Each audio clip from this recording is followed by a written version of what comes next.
tinatawag na asawa. Panghabang buhay at sabay gigising sa umaga, diba?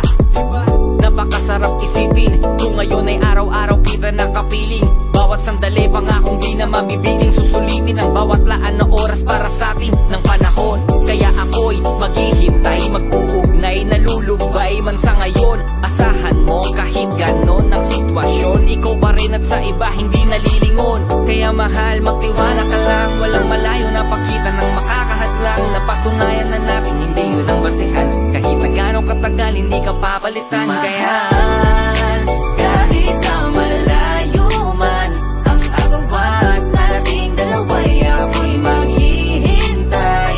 Kahit malayo, di magalaho ang pag-ibig ko, di mapabago, yan ang pangako ko sa'yo.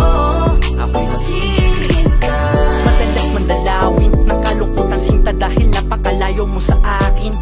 Pero wag mong isipin na ako'y magsasawang ibigin ka kung di man kita kapiling. Sa ngayon, palagi mo lang tatandaan na kahit anong mangyari ay ikaw ang laman. Kayamanan na dapat pagkaingatan ko sa mahabang panahon na di kayang tumbasan. Kahit gano'ng katagal, ako'y nakahandang maghintay sa iyo. Kaya tiwala ibigay mo sana sa'kin, dahil hanggang sa huli, ikaw ay makakaasa. Ang pag-ibig mo ay di ko sasayangin. di man sa ngayon ay maghihintay pa rin sa tamang pagkakataon.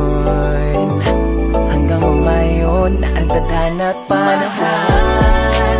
Kahit na malayo man ang agawat nating dalawa'y ako'y maghihintay. Kahit malayo, di magalaho ang pag-ibig ko, di mapabago, yan ang pangako ko sa'yo. Ako'y maghihintay. Sa ngayon, tiis lang muna yun ang dapat gawin. Huwag kang masyadong malungkot, wag mo na ring damdamin. Darating na rin yung araw, muling magkakasabay tayong kakain at lalakad din ng hawak kamay. Sa tuwing nalulungkot kay titigan mo yung larawan, pati na yung alaalang pinabaon.